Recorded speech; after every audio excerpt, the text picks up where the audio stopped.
শুনছেন গল্প স্বল্প 107 FM রেইনবোতে। গল্প স্বল্প, গল্প স্বল্প। গল্পের সব চরিত্র কাল্পনিক, বাস্তবের সঙ্গে এর কোনো রকম মিল সম্পূর্ণ কাকতালীয়। কারো সংবেদনশীলতাকে আঘাত করা আমাদের উদ্দেশ্য নয়। 107 FM রেইনবোতে গল্প স্বল্পতে আজ শুনবেন জয়দীপ চক্রবর্তীর লেখা নিবারণ চক্রবর্তীর হাতঘড়ি। জয়দীপ চক্রবর্তী ছোট বড় সব বয়সের পাঠকের কাছেই সমান জনপ্রিয়, তবে তিনি নিজে ছোটদের জন্য লিখতেই বেশি পছন্দ করেন। স্কুল ম্যাগাজিনের পাতায় লেখালেখির হাতেখড়ি। তারপর মূলত বিগত শতকের 9 দশকের মাঝামাঝি সময় থেকেই বাণিজ্যিক অবাণিজ্যিক পত্রিকায় নিয়মিত উপস্থিতি তার। এখনও পর্যন্ত তার প্রকাশিত গ্রন্থের সংখ্যা 40-এর কিছু বেশি। গদ্য ও কবিতার জন্য পেয়েছেন কবিতা পাক্ষিক সম্মান, দেবযান সাহিত্য পুরস্কার, অদৃশ বর্ধন স্মারক পুরস্কার, সৌরভ হোসেন স্মৃতি পুরস্কার সহ আরও বেশ কিছু সাহিত্য সম্মাননা। আজকের গল্প জয়দীপ চক্রবর্তীর লেখা নিবারণ চক্রবর্তীর হাতঘড়ি। গল্পের কথক অর্পণ। অন্যান্য ভূমিকায় উজ্জ্বল, সোমক, অরিজিৎ, আত্রেয়, অনির্বাণ, তমজিৎ, বিশ্বজিৎ, তাপস, সৌমিক পোদ্দার, সুদীপ্ত রায়, সৌমিক ব্যানার্জি ও গোপা। গল্পের সূত্রধার সৌমি। শুরু হচ্ছে জয়দীপ চক্রবর্তীর লেখা নিবারণ চক্রবর্তীর হাতঘড়ি।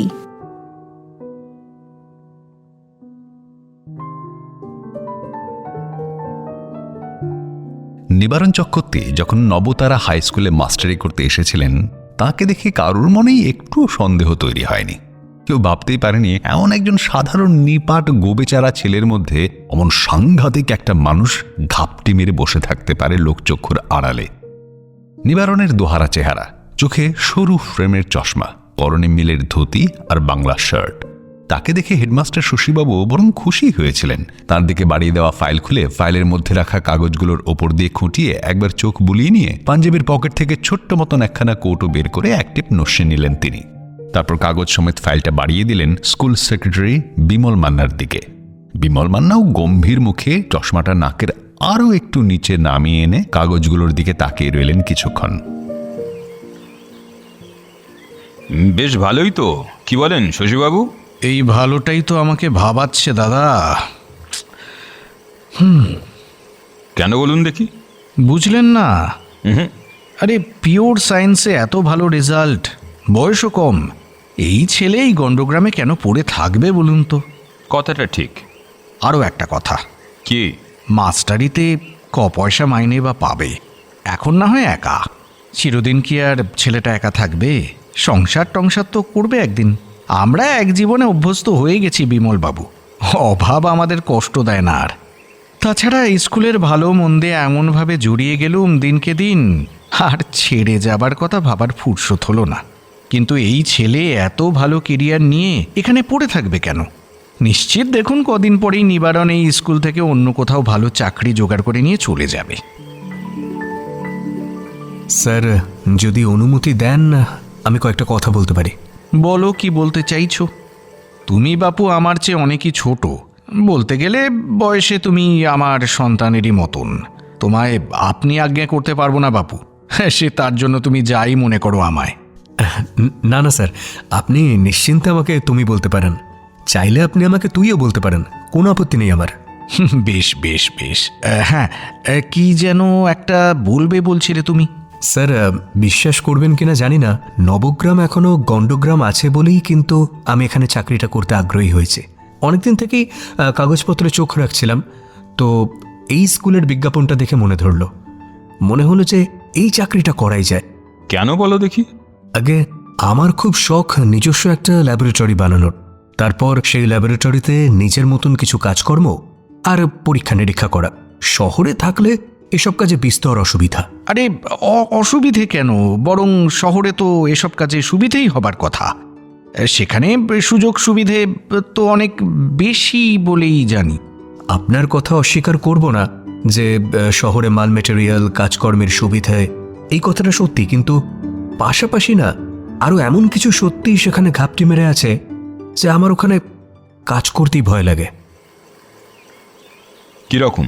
আগে শহরের মানুষের কৌতূহলটা বড় বেশি। যদি গোপনে কোনো এক্সপেরিমেন্টের কথা ভাবি, তারা আমার উপর একেবারে হামলে পড়বে। আর তাছাড়া ওই শহরে বুঝতার মানুষ বড্ড বেশি, মানে তারা নিজেদের অন্তত ওই বুঝতার বলেই মনে করে। তাতে তোমার কি বাপু?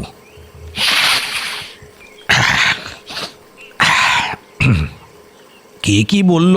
অত কথায় কান দিলে কি কাজ করা যায় বাপু? কাজ করা যায় না। হ্যাঁ, তা ঠিক, তবে আর একটা ব্যাপারও আছে। আবার কি? আসলে আমার ল্যাবরেটরি বানানোর জন্য বেশ কয়েকখানা ঘর লাগবে। তো শহরে জায়গা কিনে অত বড় বাড়ি বানাতে গেলে আমার চাকরি জীবন শেষ হয়ে যাবে। যা দাম ওদিকে জমি জায়গা বসত বাড়ির। এ কথাটা মন্দ বলনি। বিমল মান্না মাথা নেড়ে সায় দেন তাঁর কথায়। তারপর স্থির চোখে তার দিকে চেয়ে প্রশ্ন করেন, তোমার পরীক্ষাগার বানাতে মোটামুটি কতগুলো ঘর লাগবে বলে মনে হয়? আগে নিজের থাকা শোয়ার জন্য একখানা ঘর যদি বাদ দিই, তাহলে আরও অন্তত 2 বড় ঘর। বড় মানে কত বড়? এই ধরো যদি 15 ফুট বাই 12 ফুটের ঘর হয়, চলবে তোমার? হ্যাঁ হ্যাঁ, তা চলে যাবে। পেয়ে যাবে, কিন্তু একটা শর্তে। শর্ত? আগে কি শর্ত? এই স্কুল থেকে অন্য কোথাও পালানো চলবে না। রাজি। আর সত্যি পালানোর জন্য তো আসেনি। আর একটা কথা, হ্যাঁ হ্যাঁ, বলুন না। আমাদের স্কুলেও একটা মিনি ল্যাব বানাতে হবে। টাকা পয়সার দায় আমাদের। তোমাকে গায়ে গতরে খেটে জিনিসটা দাঁড় করিয়ে দিতে হবে। আমরা চাই বইতে পড়া জিনিসগুলো ছেলেরা হাতে কলমে করে দেখুক। হ্যাঁ, সে তো করতেই হবে। সাব্বাস! তোমার নিজের পরীক্ষাগার তৈরির ঘরের অভাব হবে না, পেয়ে যাবে। স্কুলে যোগ দেবে যেদিন, সেদিন শটান সেখানেই চলে যাবে। বলছি যে জায়গাটা স্কুল থেকে বেশি দূরে হবে না তো? একেবারেই নয়। এখান থেকে কত আর এই ধরো হেঁটে 10 মিনিট। এতে খুব কি অসুবিধে হবে তোমার? বাহ, তাহলে তো কাছেই। আচ্ছা, বাড়ি ভাড়া বাবদ কত দিতে হতে পারে আমাকে? কিছুই দিতে হবে না, ফ্রি। মানে? মানে খুবই সোজা, তোমাকে কানা কড়িটিও দিতে হবে না। না, মানে বাড়ির মালিককে জিজ্ঞেস না করেই আপনি? অত ভাবার দরকার নেই বাছা, মালিক আমি নিজেই। এককালে জমিদারি ছিল, এখন তালপুকুরে ঘটি ডোবে না ঠিকই, তবে পৈতৃক সূত্রে পাওয়া পেল্লায় বাড়িটা আছে। মেলা ঘরদোর, ব্যবহার না হয়ে নষ্ট হয়ে যাচ্ছে পড়ে পড়ে। তুমি তার খান কতক দখল করলে ঘরগুলো বেঁচে যায়। আসলে দেখুন, একেবারে বিনা ভাড়ায় থাকাটা কি আর ঠিক হবে আমার পক্ষে? তার চেয়ে একটু কম সম করে আমার সাধ্যের মধ্যে কিছু ভেবে না হয় আমাকে বলুন যে কত টাকা ভাড়া দিতে হবে আপনার বাড়িটা ব্যবহার করার জন্য। তুমি তো বেশ বিষয়ী ছোকরা হে নিবারণ। টাকা পয়সার কথা একেবারে শুরুতেই সেরে রাখতে চাইছো খোলা মনে, যাতে বাড়িওয়ালার সঙ্গে পরে এই নিয়ে আর গোলযোগ না হয়। আগে আমার সামর্থ্য তো বেশি নয়, কাজেই সাধ্যের বাইরে কিনা ব্যাপারটা সেটা তো সত্যি জেনে নেওয়া চাই। বলুন। আমাদের জমিদারি গেছে ঠিকই, তবু বাড়ি ভাড়া দিয়ে খাবো এমন দুর্দিন আমার এখনো আসেনি হে। তবে দেখো নিবারণ, আমি একা মানুষ, বিয়ে থা করিনি। বাপ পিতামহর সম্পত্তি আগলে যক্ষের মতো পড়ে আছে এই গ্রামে। মস্ত পরিবারের সবাই যে যার অংশ বেচে কিনে দিয়ে শহরে পাড়ি দিয়েছে। এদিক পানে ফিরেও তাকায় না আর কেউ কশ্চিন কালেও। আমার অভাব তো নেই, উপরন্তু যা আছে তা দিয়ে নিজের খাওয়া পড়া সামলেও খানিকটা উদ্বৃত্ত থেকে যায় ফি মাসে। শুধু একটা জিনিসেরই বড় অভাব গো আমার, সেটা হলো ওয়ারিশানের অভাব আর মানুষের সঙ্গের টানাটানি। আগে এমনটা হতো না, দিব্যি খেয়ে দে বগল বাজিয়ে ঘুরে বেড়াতাম, কিন্তু আজকাল নিঃসঙ্গতা যেন থাবা বসাচ্ছে মনের ওপর। সন্ধে পেরোলে যেই বাড়ির বাগানের গাছগুলোর মাথার ওপর ঝুপসে সন্ধে নেমে আসে গড়াতে গড়াতে, অমনি আমায় যেন ছেলেবেলা গিলে ফেলে। কতকাল আগের সব কথা মনে পড়ে তখন।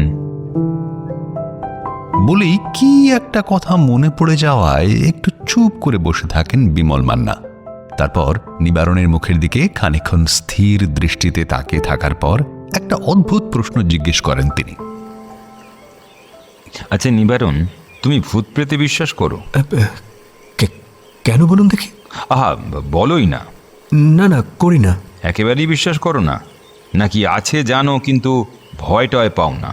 আগে ভূত প্রেত দত্তিদানয় আমার বিশ্বাস নেই। হ্যাঁ, তবে ছোটবেলায় ভূতের গল্প পড়তে খুব ভালো লাগতো আমার। সেই সময় ভূতের গল্প পড়ে একটু ওই গা ছমছম ভাবও আসতো মাঝে মধ্যে। তাহলে তো একটু সমস্যাই হলো হে। ভূত প্রেতে একটু আধটু বিশ্বাস করলে সুবিধে হতো খানিক। মানে সে কি? কেন? আমার বাড়িতে কিন্তু ভূত আছে। কি করে বুঝলেন? মানে আপনি কি দেখেছেন তাদের? না, দেখিনি ঠিক, তবে তাদের ফিসফাস প্রায় শুনি আমি। আরে ফাঁকা বাড়িতে অমন কত আওয়াজই তো পাওয়া যায়। রাতে ভিতে তারা হাঁটা চলা করে। বারান্দার ওপরে কতদিন তাদের পায়ের শব্দ শুনেছি আমি। ওটা ওই সোরেল টোরেল হবে বোধহয়। এই বিশ্বাস নিয়ে টিকে থাকতে পারলে ভালোই। আসলে কোনো কথা গোপন করে ওই বাড়িতে আমি তোমায় নিয়ে গিয়ে তুলতে চাই না। না না, আপনার সংকোচের কোনো কারণ নেই।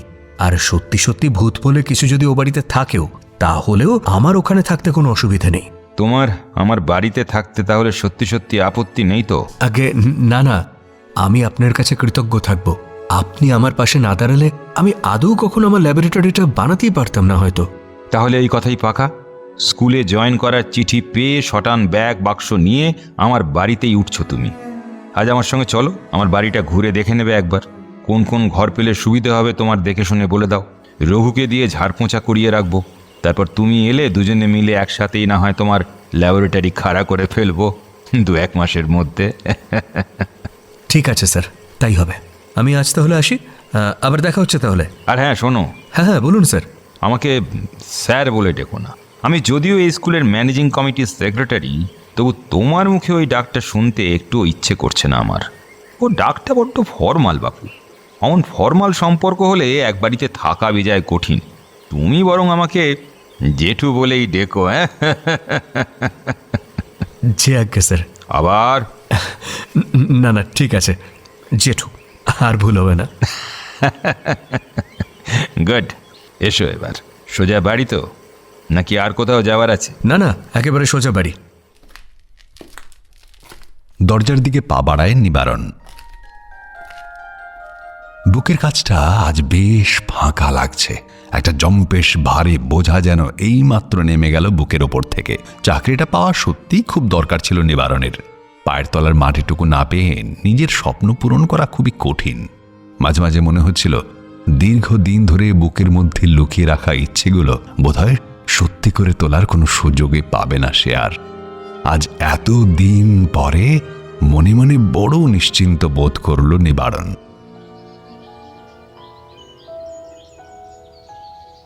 নবগ্রাম জায়গাটা ভারী মনোরম। প্রচুর গাছপালা, মস্ত মস্ত পুকুর, সবুজ ঘাসে ঢাকা মাঠ। গরু, ছাগল, হাঁস, মুরগি মিলে গবাদি পশুর অভাব নেই। আর এই গ্রামের সবচেয়ে বড় সম্পদ হলো এখানকার মানুষ। খুবই সজ্জন তারা। অন্যের জীবনের সাথে পাঁচে অন্যায় মাথা গলানোর অভ্যেস তাদের নেই। কিন্তু কেউ বিপদে পড়লে তারা কিন্তু সব সময় অন্যের পাশে দাঁড়ানোর জন্য একেবারে কোমর বেঁধে তৈরি। গ্রামটা নিবারণের বেশ ভালো লেগে গেল। সত্যি বলতে কি, মনে মনে এমনই একটা জায়গা চেয়েছিল নিবারণ। যে কাজটা নিয়ে সে মেতে আছে গত কয়েক বছর, শহরের ঘিঞ্জি পরিবেশে সেই কাজের এন্ড রেজাল্ট পাওয়াটা বেশ কঠিন। তাছাড়া কাজটার শেষের দিকে এসে খানিক ফাঁকা জায়গা আর তাদের সহযোগিতারও দরকার হয়ে পড়েছিল খুব। কিন্তু শহরে তাদের আবাসনগুলো দ্রুত লোপ পাচ্ছিল। বড় বড় বাড়ি আর পেল্লায় রাস্তা চারদিকে। রাত বিরেতেও আর অন্ধকার নামে না শহরের পথে ঘাটে। শ্মশান গোরস্থানগুলো এমনই বিচ্ছিরি রকম সাজানো গোছানো যে চেষ্টা করেও মানুষের মনে ভয় ভয় ভাবটা আর আসে না আজকাল। কাজেই তারা শহর থেকে দূরে সরে যাচ্ছে ক্রমাগত। প্রাণপণে ডাক দিলেও সেই ডাক আর তাদের কান পর্যন্ত পৌঁছচ্ছে না। কাজেই নিজের কাজের সাফল্যের জন্য নবগ্রামের মতো এরকম একটা জায়গা খুবই দরকার ছিল নিবারণের। এই গ্রামে এখনো গাছপালা, বন জঙ্গলের অভাব নেই। ঘুপচে অন্ধকারে গা ছমছমে পরিবেশটা পুরোদস্তুর বেঁচে আছে। সন্ধ্যের পরে এলাকা একেবারে থমথমে হয়ে যায়। ইলেকট্রিক আছে এলাকায়, তবু রাতের আধারের অভাব নেই এতটুকু। বাড়ির ছাদে উঠে দাঁড়ালে চাঁদকে একটু ফ্যাকাশে লাগে না এই নবগ্রামের আকাশে। তারারা আনন্দে ঝিকমিক করে জ্বলে সারা রাত। আমি নিশ্চিত যে এই পরিবেশে কাজটা একেবারে জমে যাবে। প্রথম দিন ইচ্ছে করেই বিমল জেঠুকে একটু মিথ্যে বলতে হয়েছে। ভূত সে একেবারে মানে না তা নয়, তবে আর 5টা মানুষ যেভাবে তাদের মানে তার মানাটা তাদের সঙ্গে মেলে না। সত্যি বলতে কি, একেবারে যদি অবিশ্বাসী হতো সে, তাহলে তার পরীক্ষা নিরীক্ষাগুলি যে ব্যর্থ হয়ে যেত। নিবারণের স্থির বিশ্বাস ছিল নবগ্রামে তার কাজটা দিব্যি জমে যাবে, এবং বলতে নেই কাজটা জমেও গেল শেষ পর্যন্ত। আমি বিশেষ কিছু তরঙ্গ নিয়ে কাজ করছি। তরঙ্গগুলোর দৈর্ঘ্য এবং কম্পাঙ্কের হেরফের ঘটিয়ে সিগন্যালের মতন ব্যবহার করতে হচ্ছে। আমার স্থির বিশ্বাস যে এই বিশেষ তরঙ্গের মাধ্যমে পাঠানো সংকেতকে ব্যবহার করে এই সময়ের সঙ্গে ফেলে আসা সময়ের একটা মেলবন্ধন আমি ঘটাতে পারবো। আর এই ধরনের কাজে অতীত হয়ে যাওয়া মানুষের সঙ্গে একটা যোগসূত্র তৈরি হওয়া সম্ভব যদি যদি দীর্ঘদিন ধরে পৃথিবীর বিভিন্ন প্রান্তের মানুষের মনে থেকে যাওয়া সেই বিশ্বাসটা সত্যি আজগুবি না হয়ে থাকে। নিবারণের ইদানিং এক মনে এই কাজটা করতে গিয়ে বারবার মনে হচ্ছিল ভূত সম্পর্কে যে সমস্ত ধারণা সে এতদিন ধরে বয়ে বেরিয়েছে সেটা বোধহয় পুরোপুরি ঠিক নয়। বিমল জেঠু প্রথম আলাপেই তাঁর বাড়িতে তাদের অস্তিত্বের কথা নিবারণকে বলেছিলেন। নিবারণ বিশ্বাস করতে পারেনি তার কথা। তার বারবার মনে হয়েছিল সাধারণ মানুষের পক্ষে ফেলে আসা সময়কে কি কোনো উন্নত যন্ত্র দ্বারা এমনভাবে ইন্দ্রিয়ের মাধ্যমে উপলব্ধি করা সম্ভব। কিন্তু এই বাড়িতে পাকাপাকিভাবে উঠে আসার পর থেকেই কেন যেন মনে হয়েছে তার বারবার কোথায় কি যেন একটা হিসেবের ভুল হয়ে যাচ্ছে। নানা তরঙ্গ নিয়ে কাজ করতে করতেও একটা জিনিস সে টের পাচ্ছিল, কারা যেন এই বাড়ির আনাচ কানাচ থেকে আমার পাঠানো সংকেত নিখুঁতভাবে রিসিভ করছে। এমনকি কাজ করতে করতেই ইদানিং বেশ বুঝতে পারছি যে কারা যেন আমার চারপাশে ভিড় করে দাঁড়িয়ে আমার কাজ লক্ষ্য করছে। তারা খুব মিহি বাতাসের মতো শব্দে মাঝে মাঝে কথা বলে। প্রথম দিন তাদের সেই কথা শুনে আমার সত্যি গা ছমছম করে উঠেছিল। পরে অবশ্য নিজেকে সামলে নিয়েছি। তাদের কথা এক মনে শুনে ডিকোড করার চেষ্টা করেছি, বোঝার চেষ্টা করেছি যে তারা কি বলতে চায়, কি তাদের উদ্দেশ্য, কিন্তু কিছুই মাথায় ঢোকেনি। আর নিজের এই যে অপারগতা, এটাই আরো জেদি করে তুলেছে আমাকে। যে করেই হোক এই অদ্ভুত অপার্থিব ফিসফাসকে জানা শব্দ ভাণ্ডারের আয়ত্তে আনতেই হবে আমায়। এক একদিন প্রাণপণে কাজ করতে করতে রাত গড়িয়ে যেত, খেয়ালই থাকতো না নিবারণের। নিকষ কালো রাত গড়াতে গড়াতে আকাশের এক প্রান্তে গিয়ে হারিয়ে যেত। তখন পূব দিকের আকাশ লালচে আলোয় ভরে উঠত ক্রমাগত। এক একদিন বিমল জেঠু খুব রাগ করতেন, বকাবকি করতেন তাঁকে। বাপু, এই শরীরটা হেলা ফেলার বস্তু নয়। যে কাজই করো না কেন, এই শরীর যদি তোমাকে সাথ না দেয় কিছুই করে উঠতে পারবে না তুমি। জানো তো, বড় বড় ঋষিমুনিরা এক সময় কোষে হঠযোগ করতেন শুধু শরীরটাকে সুঠাম এবং নিরোগ রাখবার জন্য। ক্ষয়ে যাওয়া রুগ্ন শরীর নিয়ে ঈশ্বরকেও ডাকা যায় না জুত করে। আগে কাজের নেশায় ঘুমানোর কথা মনেই আসে না জেঠু। সে তো দেখতেই পাচ্ছি বাছা, কিন্তু শরীরের ওপর এমন অত্যাচার করলে শরীর যে একদিন শোধ তুলবেই। তখন তোমার গবেষণা যে লাটে উঠবে। হে, বিমলবাবুর কথা বিনা তর্কে মেনে নেয় সে। মানুষটা সত্যি বড় স্নেহ করেন তাকে। বলি, তোমার মাথার ওপর কেউ কি আছেন? আগে জানতে চাইছি যে তুমি কি নিমস্তক, নাকি সাতকুল খুঁজলে অভিভাবক স্থানীয় কাউকে পাওয়া যেতে পারে? কেন বলুন দেখি? আমার প্রশ্নের এটা উত্তর হলো না বাপু। আগে না, মানে বাবা যখন গত হলেন আমি তখন বছর 6-এর, আর মা মারা গেলেন কলেজে ঢোকার আগেই। এক মামার কাছে তারপর থেকে ছিলাম। তিনিই বলতে গেলে লেখাপড়ার খরচ জুগিয়েছেন। তারপরে একা মানুষ ছিলেন, বিয়ে থা করেননি। বছর 2 আগে তিনিও চোখ বুঝেছেন, আর চোখ বোঝার আগে তার স্থাবর অস্থাবর সমস্ত সম্পত্তি এক আশ্রমকে দান করেছিলেন। তারা সে সম্পত্তির দখল নিয়ে আমাকে উৎখাত করতে একটু সময় নেয়নি। বুঝতে পেরেছি। কি বলুন দেখি? তোমার জন্য যা কিছু করার আমাকেই করতে হবে, নিজের বিচার বিবেচনা অনুযায়ী। আগে কি করতে চাইছেন বলুন দেখি আমাকে নিয়ে? তোমার সংসার করে দিতে চাই। তোমার উপরে খবরদারি করার এবং তোমাকে দেখভাল করার জন্য খুব শিগগিরই একজন কাউকে জুড়ে দিতে হবে তোমার জীবনের সঙ্গে, নইলে তোমায় বাপু ভরসা নেই। যা উদাসীন তুমি, খুব শিগগিরই হয়তো একখানা ভারী অসুখ বাঁধিয়ে ফেলবে। খেয়েছে আমার এই কি সর্বনাশ করতে চাইছেন আপনি? বিয়ে থা করলে আমার কাজকর্ম যে লাটে উঠবে। খবরদার বলছি, বেশি ডেপমি করো না। মেয়ে একখানা এর মধ্যেই দেখে রেখেছি আমি। বেশি ত্যান্নাই ম্যান্নাই না করে লক্ষ্মী ছেলের মতো বিয়ের পিঁড়িতে বসে পড়বে তুমি। দিনক্ষণ দেখে সময় মতন সব ব্যবস্থা আমিই করে দেবো, তোমার চিন্তার কোনো কারণ নেই। কি কথা বলবে সেটা খুঁজে পেল না নিবারণ। বিমলবাবুর দিকে হাঁ করে চেয়ে রইল সে স্থির চোখে।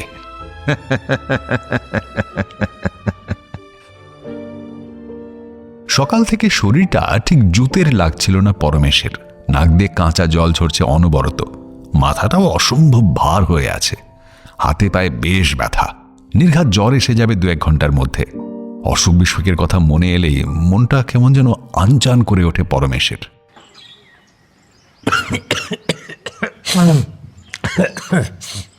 শরীর খারাপ হলেই ডাক্তার দেখানো, আর ডাক্তার দেখানো মানেই কিছু ওষুধ বিশুধ কেনা, আর ওষুধ কেনা মানেই বেমক্কা কিছু জমা টাকা খরচ হয়ে যাওয়া। খরচের কথা ভাবলেই বিষাদে পরমেশের মন ভারী হয়ে যায়। পরমেশের টাকা পয়সার অভাব নেই, খাওয়া পড়ারও না। জমি জিরে যা আছে তাতে সারা বছর ধান আর সবজি যা চাষাবাদ হয় তা দিয়ে দিব্যি চলে যায় পরমেশের। পুকুরে মাছ আছে, ধরে নিতে পারলে মন্দ খাওয়া হয় না। কাজের লোক নিকুঞ্জ আর মঙ্গলা, ওরা খুবই করিতকর্মা, সব দিকে তীক্ষ্ণ নজর ওদের।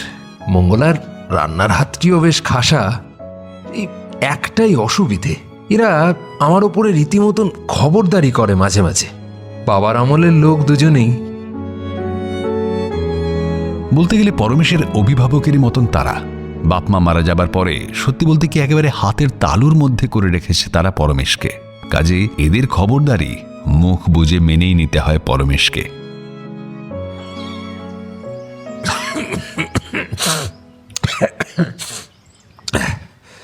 একটু পরেই নিকুঞ্জ বা মঙ্গলা ব্যাপারটা ঠিক বুঝে ফেলবে, আর তারপরেই জোর করে ডাক্তার বদ্যি এসব করাবে ওরা। তখন আর রক্ষে নেই। ওদের খপ্পরে পড়লে কিছুতেই আর ওই ডাক্তার আর ওষুধের খরচটা বাঁচাতে পারবো না। কথাটা মাথায় আসতেই সতর্ক হলো পরমেশ। তার যে শরীর খারাপ এ কথাটা কিছুতেই বুঝতে দেওয়া চলবে না ওদের। অন্যদিন আরো খানিক আলসেমি করে শুয়ে থাকে পরমেশ, কিন্তু আজ সে উঠে পড়ল। দ্রুত হাতে মুখে জল দিয়ে নিল, মুড়ি খেলো কয়েক গাল, তারপর 1 গ্লাস জল খেয়ে বাইরে বেরিয়ে পড়ল। খানিক হেঁটে আসা যাক। অসুস্থ লোক তো আর সাত সকালে মর্নিং ওয়াকে বেরোতে পারে না খোশ মেজাজে।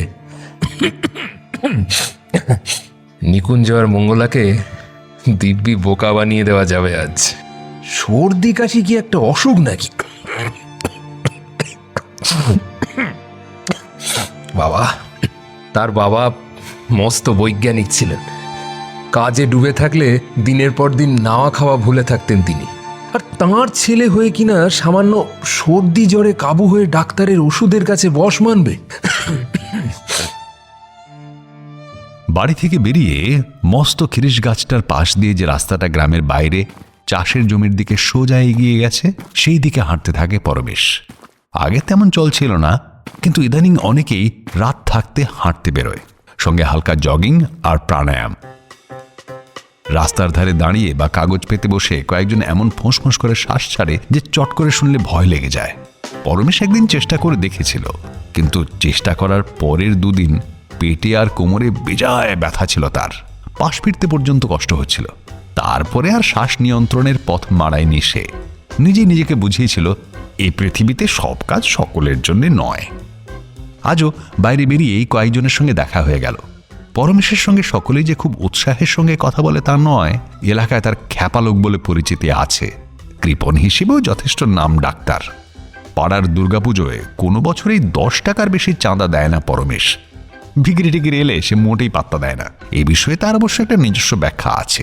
বিনা কাজে মানুষ যদি হাতে পয়সা পেয়ে যায় তাহলে তার কাজের ইচ্ছেটাই মরে যায়। তাছাড়া অন্যের থেকে দান নিয়ে পেট ভরালে নিজে কিছু করার যে পুরুষকার, সেটাও কিছুতেই গড়ে ওঠার সুযোগ পায় না।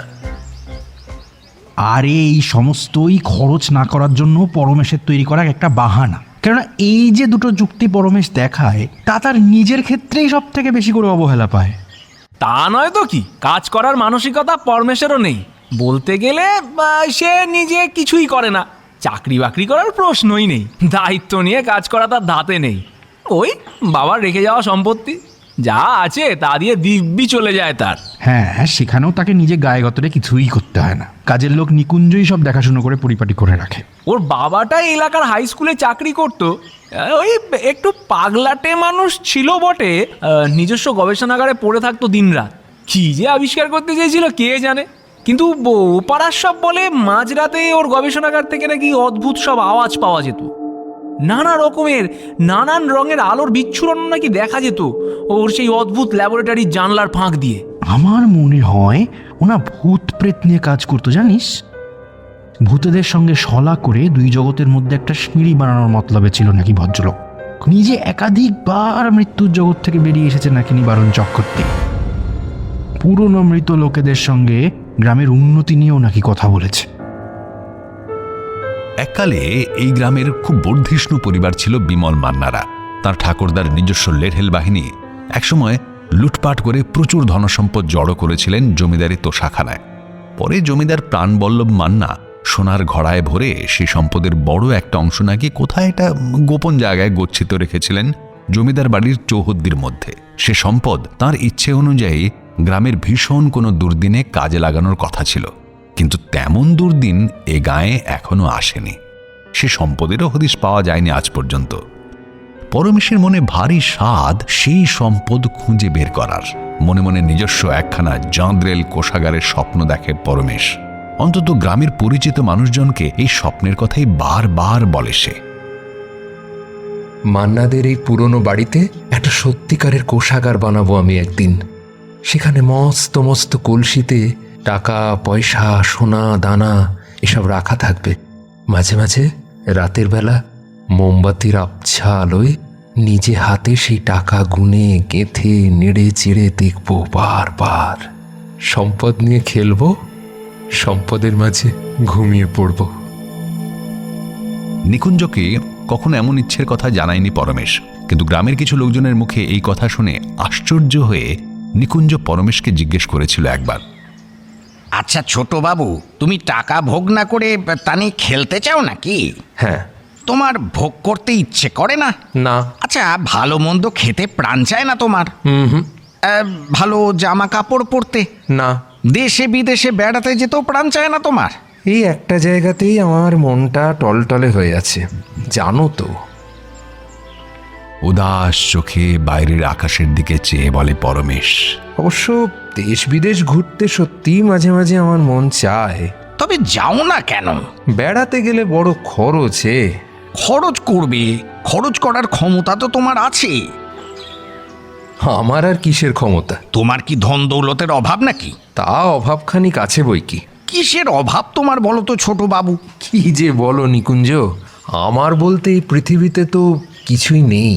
তাহলে এই পুকুর জমি ব্যাংকে গচ্ছিত টাকা গয়না এসব কার? হ্যাঁ, তা তো জানি না। ছোট বাবুকে সকলে যা ভাবে তা বোধ হয় মানুষটার ছদ্মবেশ। মনে মনে লোকটার কিছু একটা অন্য থাক আছে যেটা চট করে বাইরে থেকে দেখা যায় না। কি দেখছো বলো দেখি আমার দিকে ওরম হাঁ করেছে? মুখ বুজিয়ে ফেলো, তা না হলে মুখে মশা ঢুকে যাবে তো। এই একটা কথা বলবে ছোট বাবু? কি? তোমার মতলবটা একটু খোলসা করে বলবে আমায়। কি যে বলো আমি বুঝতে পারি না বাবু। তোমার সম্পত্তি কিছুই তো খরচ করতে চাও না তুমি। খরচ করলেই যে ফুরিয়ে যাবে হে। কিন্তু কার জন্যে রাখছো এসব বলো তো? হ্যাঁ, সাতকুলে কে আছে তোমার? বিয়ে থাও তো করলে না। তোমরা আছো যে, তুমি মঙ্গলা। আমরা আর কতদিন? যতদিন আছো ততদিন। দেখো, মরার পরের হিসেবে এখন করে কি লাভ বলো? কথা ঘুরিও না, কথা ঘুরিও না। কার জন্য রেখে যেতে চাইছো এসব? সময়ের জন্যে। মানে সব কথার কি আর মানে হয়? আমি কি আর আমার বাবার মতন অতখানি পণ্ডিত মানুষ? তুমিও কি খুব কম? বড়বাবু যথেষ্ট পড়াশোনা শিখিয়েছেন তোমায়। তোমার মাথা খুবই পরিষ্কার ছিল বরাবর। তাছাড়া আমার চোখকে ফাঁকি দিতে পারবে না তুমি ছোট বাবু। আমি বহু রাতে দেখেছি, রাত নিশুত হলে সকলে ঘুমিয়ে পড়ার পরে চুপি চুপি তুমি বড়বাবুর গবেষণাগারে ঢুকে আপন মনে কাজ করো। তখন তোমার বাহ্য জ্ঞান থাকে না। অনেকদিন কাজ করতে করতে ভোর হয়ে যায়, তোমার খেয়ালই থাকে না। এই মেরেছে। তুমি এসব জানলে কি করে? ওই যে বললাম, আমার চোখে ধুলো দেওয়া সহজ নয়। প্রায় জন্ম থেকে দেখছি তোমায়। হ্যাঁ, তোমাকে আমি চিনি না ভেবেছ? এসব কথা পাঁচ কান করো না কিন্তু। কিন্তু আমার প্রশ্নের উত্তরটা এক্ষুনি আমার জানা নেই। আচ্ছা, তুমি কি সত্যি কৃপণ নাকি বলো তো? সকলে তো তাই জানে। কথাটা যে তারা ভুল জানে এমনও নয়। তুমি নিজে কি বলো? এক কাপ চা খাওয়াতে পারো? গলাটা বড্ড শুকনো শুকনো লাগছে আজ। তার মানে আমার কথার জবাব তুমি দেবে না? তুমি আজ বড্ড জ্বালাচ্ছ তো বাপু। কি হয়েছে? হ্যাঁ, সত্যি করে বলো তো আমায়। দেখো বাপু, ওই মনের রোগটোক কিছু বাঁধিয়ে বসো না যেন আবার। অনেকগুলো টাকা বেমক্কা খরচ হয়ে যাবে তখন। নানান কথা ভাবতে ভাবতে আনমনে পথ হাঁটছিল পরমেশ। যে দিনের কথা ইঙ্গিতে জানিয়ে দিতে চেয়েছিলেন তার বাবা নিবারণ চক্রবর্তী, সেই দিন কতদিন পরে আসবে? আদৌ তার নিজের জীবদ্দশায় আসবে কি? না যদি আসে, তাহলে বাবার ডায়েরিতে তাকে সতর্ক ও প্রস্তুত থাকতে বলেছেন কেন বারবার? পরমেশ না, কেমন আছো বাবা? ভালো আছি জেঠু, আপনি কেমন আছেন? ভালো আর কি করে বলি বাবা। হাই ব্লাড সুগার, পৃথিবীর যা কিছু সুস্বাদু খাবার সবই খাওয়া নিষেধ। এভাবে বেঁচে থেকে লাভ কি বলো? জগতে খাওয়াটাই কি বড় হলো জেঠু? আমি যে জীবনটাকে তেমনভাবেই দেখি হে। সকলকে বলি খাওয়াটা বাঁচার জন্য নয়, বাঁচাটা ভালো মন্দ চারটি খেতে পাবো বলে।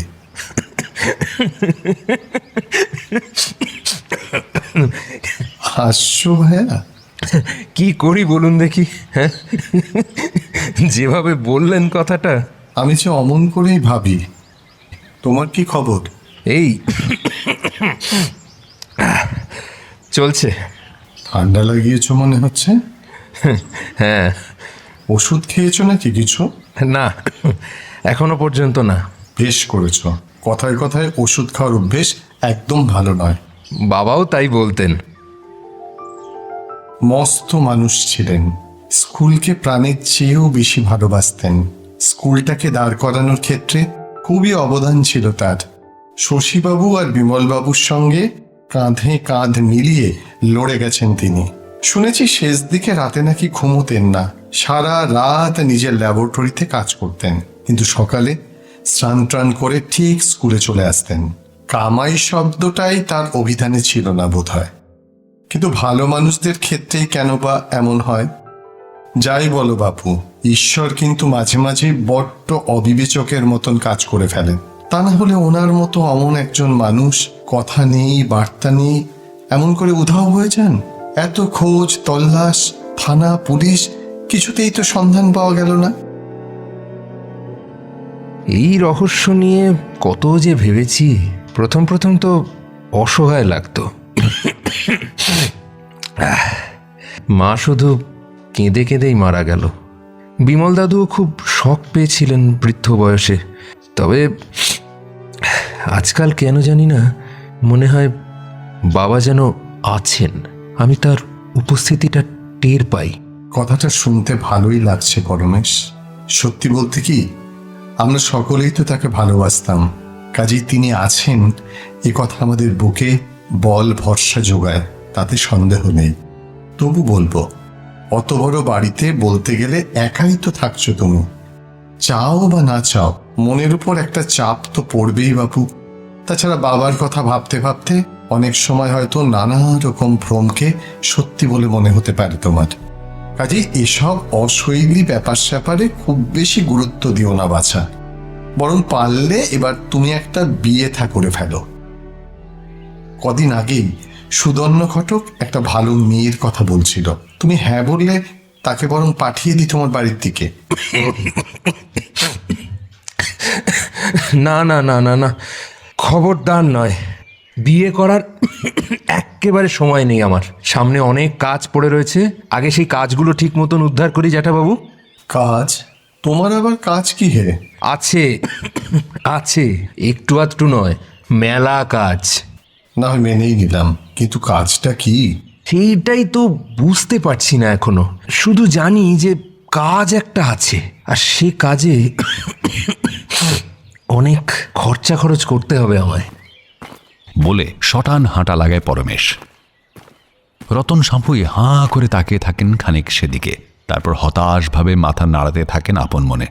হাটে বাজারে ছেলেটা সম্পর্কে নানা কথা উড়ে বেড়ায় ইদানিং। ওই যে নিবারণের ছেলেটা পরমেশ, ও তো রীতিমতন ছিটেল। ওর মাথার স্ক্রুটা ঢিলেই শুধু নয়, একেবারে খুলে পড়ে গেছে হয়তো কোন দিন বেখেয়ালে। হ্যাঁ, সে আর বলতে, ওই মাথার ব্যামো ট্যামো বাজে কথা। ও যাকে বলে ও আসলে ওই বিশ্ব কঞ্জুস। না গো, তোমরা যা ভাবছো তেমনটি নয়। ছেলেটা খারাপ নয়, কিন্তু অত বড় বাড়িতে একলা থাকে। চিরকালই বাড়িটা সম্পর্কে নানান অশৈলী গুজব উড়ে বেরিয়েছে সারা নবগ্রাম জুড়ে।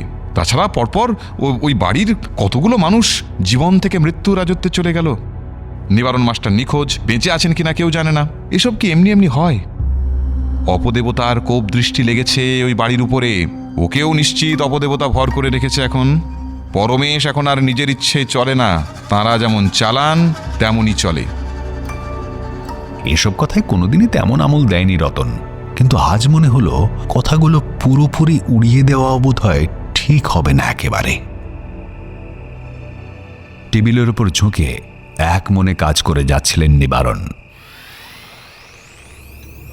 গত কয়েকদিন ধরেই মনে হচ্ছিল যে কাজটা একটা বৃত্ত সম্পূর্ণ করতে চলেছে। আমার পাঠানো তরঙ্গ এতদিনে কারা যেন রিসিভ করেছে বলে মনে হচ্ছে। তারা আমার উদ্দেশ্যে প্রতি তরঙ্গও পাঠাচ্ছে কয়েকদিন ধরে। আমি আপ্রাণ চেষ্টা করে যাচ্ছি যে সেই প্রতিরঙ্গের অর্থ বোঝার। বারবার মনে হচ্ছিল এই তরঙ্গের মধ্যে দিয়ে আমাকে যেন কারা সাবধান করতে চাইছে বারবার, কিন্তু কিছুতেই বুঝতে পারছি না যে কারা সাবধান করতে চাইছে আমায়, আর কি জন্যই বা সাবধান করতে চাইছে। বাইরে থমথম করছে রাত। জানালা দিয়ে আকাশে অগণন নক্ষত্রের ঝিকিমিকি দেখা যাচ্ছিল। বাড়ির সকলেই ঘুমিয়ে কাদা হয়ে গেছে এতক্ষণে। নিবারণ জানালা দিয়ে বাইরের আকাশের দিকে চেয়ে আহান মনে আকাশ দেখছিলেন। হঠাৎই একটা অদ্ভুত দৃশ্য নজরে এলো তার। আকাশের বুক চিরে চোঙ আকৃতির একটা আবছা সাদা সাদা মেঘের মতো ধোঁয়াটে পথ যেন ক্রমশ এগিয়ে আসছে তার ঘরের জানালার দিকে। নিবারণ হাঁ করে তাকিয়ে রইলেন সেই ভাসমান সুড়ঙ্গের দিকে।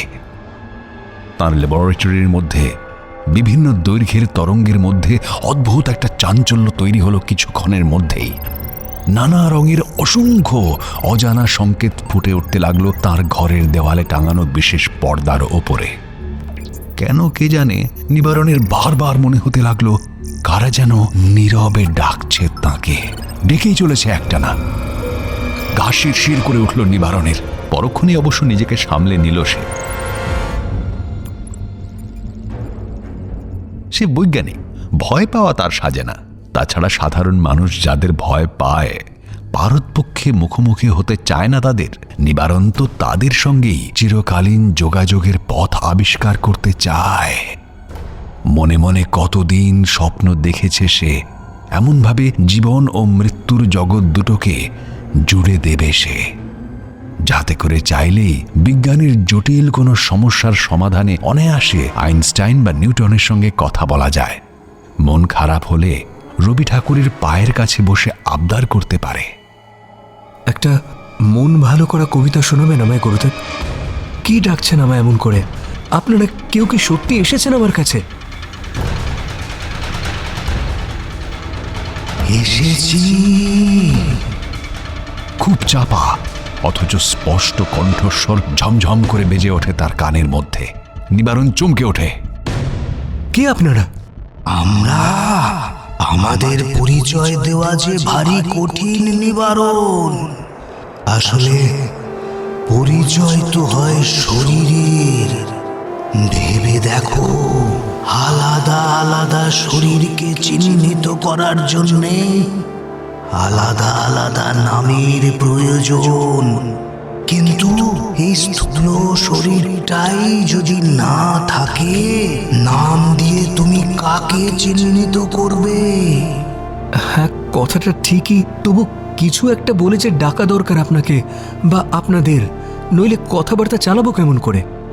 বেশ, তোমার সুবিধের জন্যে তাহলে আমাদের আবহমান বলে ডাকতে পারো। ঠিক বুঝতে পারলাম না। আমরা শক্তিপুঞ্জ। আমরা ছিলাম, আছি এবং থাকব। মাঝে মাঝে আমরা স্থূল শরীরে কিছুকাল বর্তমানে থাকি। পৃথিবীর রূপ, রস, বর্ণ, গন্ধের সঙ্গে স্থূল ইন্দ্রিয়ের সম্পর্ক তৈরি করার খেলায় মাতার জন্য। আগে আপনি বড্ড কঠিন কঠিন কথা বলছেন। তুমি বৈজ্ঞানিক নিবারণ। সত্যিটাকে জানাই যে তোমার সাধনা। আমি সত্যি জানতে চাই। জানি তো, ওই জন্যই তো তোমার কাছে এলাম। আমার কাছে এসেছেন বলছেন, কিন্তু আমি তো কই আপনাকে দেখতে পাচ্ছি না। তোমার মতন রক্ত মাংসের স্থূল শরীরে তো আমরা নেই আর নিবারণ। আমাদের সেই শরীর এখন অতীত হয়ে গেছে। ভবিষ্যতে প্রয়োজনে কখনো আবার হয়তো শরীর নিতে হতে পারে আমাদের। এখন তবে কি অবস্থায় আছেন আপনারা? দেখো নিবারণ, মানুষের শরীরের 3টি অবস্থা থাকে: স্থূল শরীর, সূক্ষ্ম শরীর এবং কারণ শরীর। হ্যাঁ, কারণ শরীর। হ্যাঁ, সে শরীরকে অতি সূক্ষ্ম শরীরও বলতে পারো। সে শরীর ইন্দ্রিয় গ্রাহ্য নয়। আগুন তাকে পোড়াতে পারে না, জল ভেজাতে পারে না, অস্ত্র তাকে ছিন্ন করতে পারে না। উড়িপাস! এই ধরনের অবস্থায় অতীত, বর্তমান, ভবিষ্যৎ সমস্তই মানুষের অধিগত থাকে। তার মানে অনাগত পৃথিবীতে কি ঘটতে চলেছে সেটা আপনারা জানেন? হ্যাঁ, জানি তো। আপনি কি দীর্ঘশ্বাস ছাড়লেন? আমাদের তো শ্বাস ফেলার দরকার হয় না নিবারণ, কাজেই তার দীর্ঘ নেই, হ্রস্ব নেই। কিন্তু আওয়াজটা তো তেমনই শোনালো। তবে এটা বলতে পারি, শরীরে থাকলে এই মুহূর্তে দীর্ঘশ্বাসই ফেলতাম হয়তো। কেন? কারণ তোমার পাঠানো তরঙ্গের পথ ধরে আমাদের নেমে আসা কিনা ওই তরঙ্গ যে তোমার মন, তোমার ইচ্ছে, তোমার স্বপ্ন সমস্ত কিছুই পৌঁছে দিয়েছে আমাদের কাছে। কাজেই তোমার সবচেয়ে প্রিয় স্বপ্নটা অদূর আগামীতেই ভেঙে চুড়ে দুমড়ে মুচড়ে পড়ছে। আর সেটা দেখতে পেয়ে আপনা আপনি ওই আক্ষেপ সূচক শব্দটা বেরিয়ে এসেছে আমাদের কাছ থেকে। হ্যাঁ, আমার কোন স্বপ্নের কথা বলছেন বলুন তো? কেন, যে স্বপ্নের কেন্দ্রে রয়েছে তোমার সবচেয়ে প্রিয় বস্তু। আমার ছেলে পরমেশের কথা বলছেন? পরমেশকেই বোধহয় আমি সবচেয়ে বেশি ভালোবাসি। সবচেয়ে ভালোই যদি বাসবে, তাহলে ওই বোধহয় কথাটা জুড়লে কেন রে? তাহলে কি বাসি না? না, সত্যি বলতে কি, ভালো তুমি ছেলেকে খুবই বাসো, কিন্তু তাকে তুমি সবচেয়ে বেশি ভালোবাসো না। তাহলে কি আমার স্ত্রী? এসো তোমাকে দেখাই তাহলে। কি দেখাতে চাইছেন আমাকে? সেই অনাগত সময়ের ছায়া। সেটা কি সত্যি সম্ভব? হ্যাঁ, সম্ভব। এই মহাজগতে অসম্ভব শব্দটার কোনো অস্তিত্বই নেই নিবারণ। তুমি শুধু বলো সেই আগামী দিনের ছবি তুমি দেখতে চাও কিনা। হ্যাঁ, অবশ্যই চাই। তাহলে তোমাকে ওই সময় সুড়ঙ্গের মধ্যে ঢুকে যেতে হবে নিবারণ। কিন্তু কিভাবে ঢুকবো? তোমার এই স্থূল শরীরে এই সময় সুড়ঙ্গে তুমি তো ঢুকতে পারবে না। এই সুড়ঙ্গ পথে যাত্রা করাও এই শরীরটাকে নিয়ে একেবারেই অসম্ভব। তাহলে উপায়? মানে আমাকে কি মরতে হবে? মানে আত্মহনন? না না না না না, আত্মহনন খুবই খারাপ জিনিস। এই মহাজগতের যারা নিয়ন্তা তারা এই আত্মহননকে কখনোই অনুমোদন দেন না। তাহলে আমি কি করে ঢুকবো ওই সুড়ঙ্গতে? তোমাকে এই শরীরের মধ্যে থেকে আমরা বের করে আনবো। সেই সূক্ষ্মতর তুমি এই সময় সুড়ঙ্গের পথ ধরে আগামী সময়ে আমাদের সঙ্গে যাবে। সেখানে গিয়ে জটিল কিছু গাণিতিক ফর্মুলা প্রয়োগ করে পারো তো ঠেকিয়ে দিও আগামীর সেই অনাকাঙ্ক্ষিত ঘটনা প্রবাহকে। আমি কি পারবো? পারবে বলেই তো আমাদের বিশ্বাস নিবারণ। সেই জন্যই তো আমরা এসেছি তোমার কাছে, তোমাকে সাহায্য করতে চাই বলে। কিন্তু তার আগে একটা কাজ করে যেতে হবে তোমাকে। কি কাজ? পরমেশের জন্য এই সংকেত আর এই ছোট্ট যন্ত্রটি রেখে যাও তুমি। ও যদি এই যন্ত্রের মধ্যে জমিয়ে রাখা কালখণ্ডকে আবিষ্কার করতে পারে তাহলে তোমার স্বপ্নটা টিকে যেতেও পারে। মনে রেখো, যা ঘটার তাকে পুরোপুরি আটকানো যায় না। আটকানো গেলেও আটকানো উচিত বলে মনে করি না আমরা। তাতে করে সৃষ্টির নিজস্ব গতি রুদ্ধ হয়ে যায়। আমরা বড় জোর ঘটনার প্রবাহটাকে সদর্থক দিকে ঘুরিয়ে দিতে পারি। তবে এই কাজটাও বলতে যত সহজ লাগলো, কাজে করে দেখানোটা কিন্তু ততটাই কঠিন। তা তো বটেই। আমরা তোমার মস্তিষ্ক নিয়ন্ত্রণ করছি কয়েক মিনিটের জন্যে। তুমি তোমার ডায়েরি আর কলম হাতে নাও। আপাতত পরমেশের জন্য এটাই তোমার শেষ নির্দেশ। আমি কি আর ফিরবো না তাহলে কোনোদিন? যদি সেই অঙ্কটা সফলভাবে কষে ফেলতে পারো তাহলে ঠিক মুহূর্তে আবার এখানে এসে পৌঁছবে তুমি। নাও, সময় নেই আর। ডায়েরি খোলো। আর এই যে দেখো, তোমার টেবিলের ড্রয়ারে এই ঘড়ির মতন দেখতে যন্ত্রটাকে রেখে দিলাম আমরা। নির্দিষ্ট সময় পরমে সেটা পেয়ে যাবে। আমরা আপাতত অঙ্কটাকে এই পর্যন্ত এগিয়ে নিয়ে যেতে পেরেছি। নিবারণ কিছুই বুঝতে পারে না, ডায়েরিটা হাতে তুলে নেয়। আমাকে এই শরীর থেকে বের করে নেওয়া মানে তো এক অর্থে আমার মৃত্যুই হলো। এই শরীরটা তো আর অক্ষত থাকবে না অতদিন। হ্যাঁ, থাকবে। তা কি করে সম্ভব? আমরা তোমার শরীর আমাদের চতুর্থ আয়নের ল্যাবরেটরিতে যত্ন করে সংরক্ষণ করব। সেখানে সময় স্থির। কাজেই তোমার এই শরীরও সেই ল্যাবরেটরিতে সময়ের গ্রাস থেকে মুক্ত। সময় না এগোলে সবই নিত্য। পচনশীল নয়, পচনশীল নয়। বিশ্বাস আর অবিশ্বাসের দোলাচলে দুলতে দুলতে ডায়েরির পাতায় কলম ছোঁয়ায় নিবারণ। আর তখনই তার মনে হয় চেতনা ক্রমশই তার নিয়ন্ত্রণের বাইরে চলে যাচ্ছে।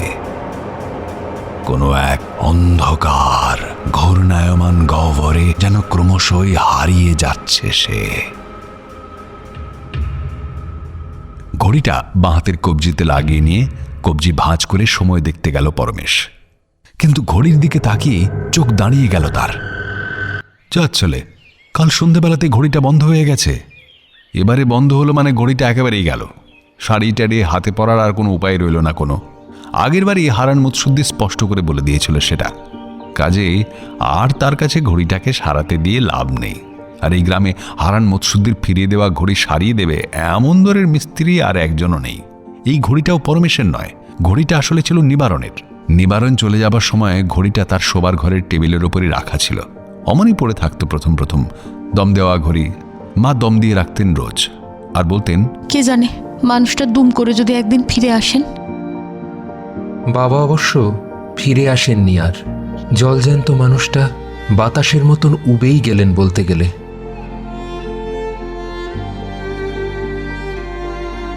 আমি বেশ ছোট তখন।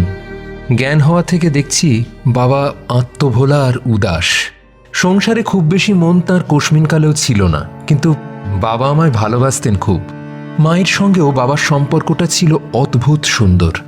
বাবাকে অসম্ভব শ্রদ্ধা করতেন মা। বাবার জন্য গর্বের অন্ত ছিল না তার। অন্যদিনের মতনই সেদিনও রাতে খাওয়া দাওয়ার পরে বাবা তাঁর ল্যাবরেটরিতে ঢুকেছিলেন। নিবিষ্ট মনে কাজ করছিলেন নিজের টেবিলের উপরে ঝুঁকে পড়ে। আমি তখন ঘুমিয়ে পড়েছিলাম। ঘুম যখন ভাঙল, বাড়িতে হুলুস্থুলু কাণ্ড শুরু হয়ে গেছে। তখন বাবাকে পাওয়া যাচ্ছে না কোথাও। মা কান্নাকাটি করছিলেন। বিমল দাদু প্রাণপণে সান্ত্বনা দিচ্ছিলেন তাকে। কোথায় আর যাবে? সব বৈজ্ঞানিকই একটু আধটু খ্যাপা হয় জানোই। আমাদের নিবারণ তো আর জেসে মানুষ নয়। আর পাঁচটা সাধারণ মানুষের সঙ্গে তার চালচলন কি আর সবসময় মেলে মা? তাছাড়া জানোই তো, স্কুল তার প্রাণ। স্কুল ছেড়ে সে কোথাও যাবে না, যেতে পারবেই না। ঠিক সুরসুর করে ফিরে আসবে খানিক বাদে। স্কুল যাবার সময় হয়ে গেলেই তুমি বরং জমিয়ে রান্না করে রাখো। এক পেট খিদে নিয়ে ফিরে যখন বলবে কি আছে চারটি খেতে দাও বাপু, তখন যাতে অপ্রস্তুত পড়তে না হয় তোমায়। কিন্তু এমন তো আগে কখনো করেননি উনি। আহা, ইন্টেলেকচুয়ালরা তো অমন হয়ই। বাঁধা গণ্ডির মধ্যে কি আর চিরকাল চলেন তারা? আবার বললেন বিমল দাদু। বললেন বটে, কিন্তু তার গলাটাও যেন কেঁপে ওঠে এবার। বাবা কিন্তু আর ফিরলেন না।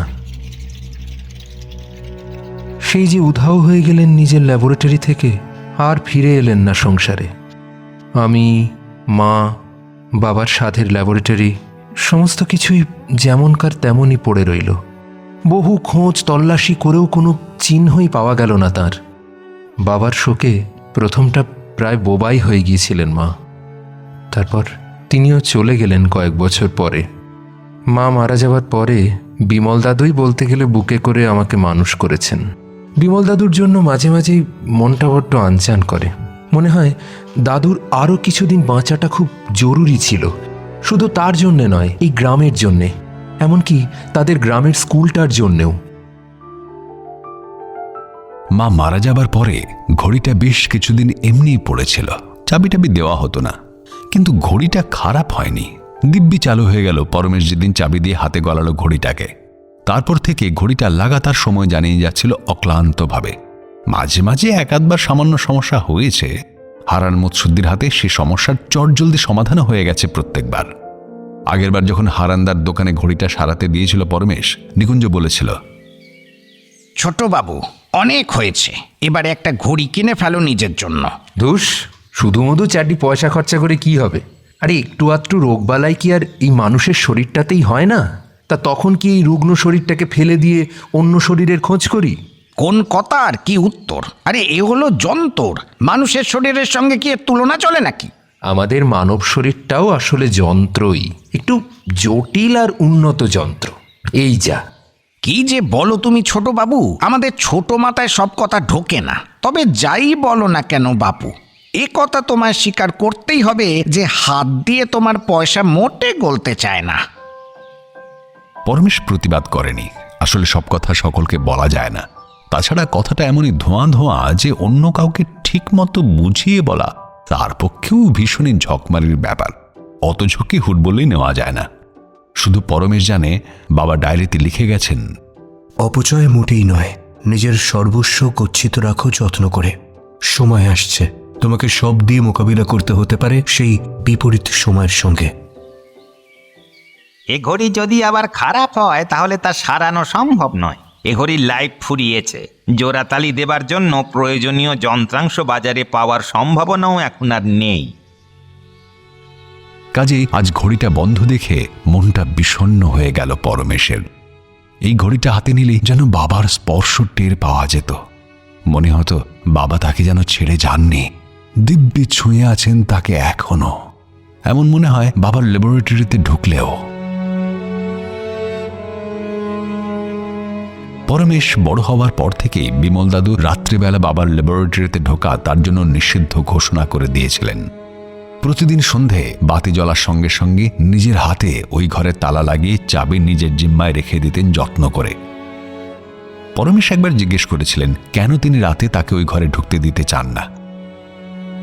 ও বড় স্বপ্নে সে ঘর দাদু, যে ঘর থেকে একটা জলজ্যান্ত মানুষ সুধাও হয়ে যায়, সে ঘরে যে কোনো সময়ে যে কোনো কিছু ঘটতে পারে।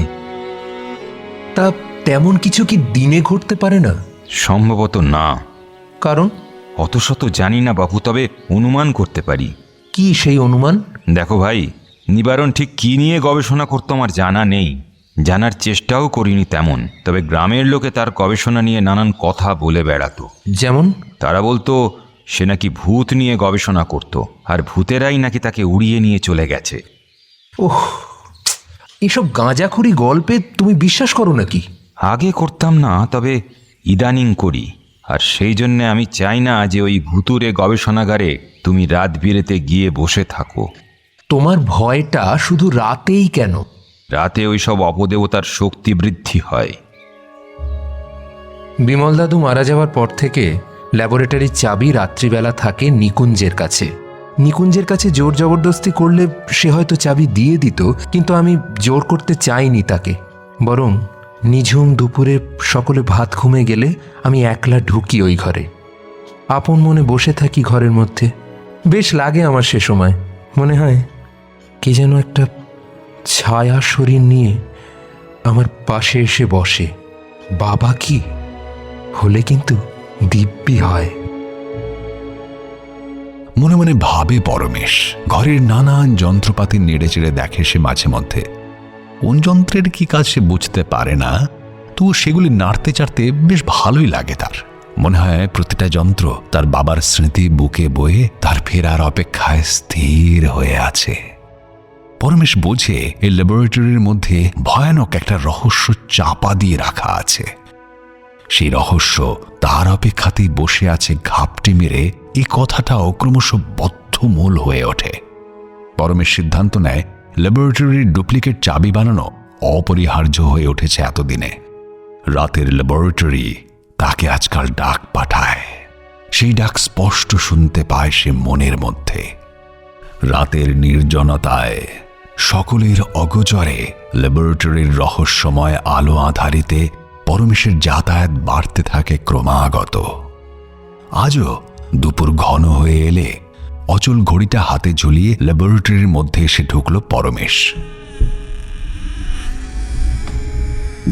এখন নিবারণের কোনো নাম নেই, কোনো অবয়ব নেই।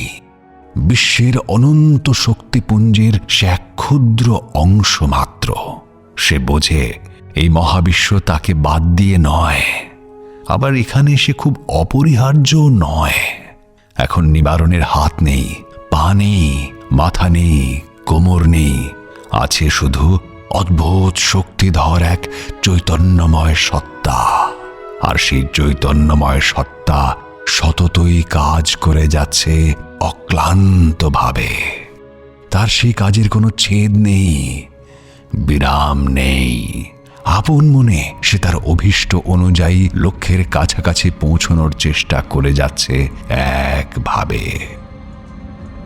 এই চৈতন্যের জগৎটাই এমন, সকলে নিজের নিজের জগৎ তৈরির খেলায় মগ্ন, কারোর অন্য কারোর দিকে তাকানোর উপায় নেই।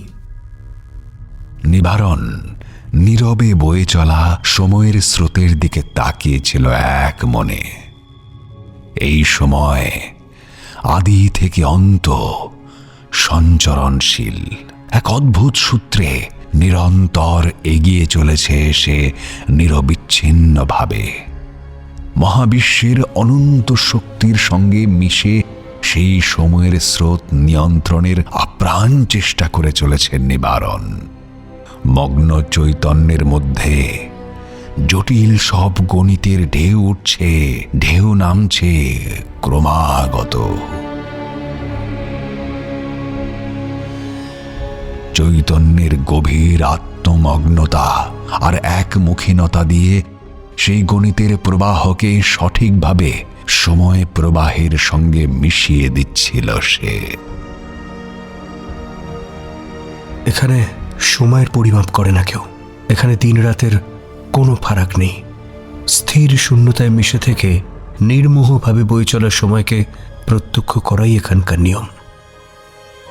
নিবারণ অবশ্য অতখানি নির্মোহ নয়, শুধুমাত্র সাক্ষী হয়ে স্থির সময়ের মধ্যে নিরুপদ্রব অনন্ত যাপন তার উদ্দেশ্য নয়। সে জানে যে অঙ্কটাকে সফল করার জন্য এখানে আসা তার, সেই অঙ্কের খুব কাছাকাছি পৌঁছে গেছে সে এখন। সময়ের ওঠানামাও তাকে জানান দিচ্ছে কি হতে চলেছে। নিবারণ অঙ্ক আর ইচ্ছে দিয়ে তা প্রতিহত করতে এসেছে এখানে। কাজ হয়ে গেলে আবার ফেরা তার। এখানকার অনন্ত শক্তিপুঞ্জের মতো তার দেহ শেষ হয়ে যায়নি। তার দেহ সংরক্ষিত আছে সময়ের স্পন্দনহীন এক বিশেষ তরঙ্গে মোড়া অন্যতর আয়মে। এখানকার কাজ শেষ হলে শক্তি সুড়ঙ্গের মুখ খুলে যাবে আবার। তখন ফিরে চলা সেই ধুলোমাখা প্রিয় পৃথিবীতে, তার ছোট্ট ল্যাবরেটরিতে। যা রেখে এসেছিল সে জানে তা এখন পাল্টে গেছে অনেকখানি। তবু সব জানলে তার প্রিয় গ্রামের মানুষ তার কথা ভালোবাসার সঙ্গে স্মরণ করবে আবহমান কাল। বৃহত্তর কর্তব্যের টানে নিজের সংসারের কাছে তার হয়তো কিছু ত্রুটি থেকে গেল, কিন্তু নিবারণ নিজে তৃপ্ত। নিজে ভালোভাবে বেঁচে থাকাটাই তো শেষ কথা নয়, বরং নিজে ভালো থাকার চেয়েও অনেক বেশি জরুরি অন্যদের ভালোভাবে বেঁচে থাকার সম্ভাবনাটাকে নিশ্চিত করতে পারা। নিবারণ নিজের সমস্ত শক্তি পুঞ্জীভূত করে ইচ্ছেকে একটি বিন্দুতে স্থির করে ফেলল। ওই যে বয়ে চলা সময় জানান দিচ্ছে সেই মুহূর্ত সমুপস্থিত। সেই ইচ্ছে তরঙ্গের বিচ্ছুরণ ঘটাতে শুরু করল এতদিন ধরে আয়ত্তে আনা মহাজাগতিক গণিত সূত্রকে নিপুণ ও নিখুঁতভাবে কাজে লাগিয়ে। তার সমস্ত সত্তা জানান দিল তাতে সে অসফল নয়। এই দীর্ঘদিন ধরে বয়ে চলা শুভ ইচ্ছার তরঙ্গ ভবিষ্যতে ঘটতে চলা অনভিপ্রেত ঘটনার বিরুদ্ধ তরঙ্গকে প্রতিহত করার জন্য তৈরি।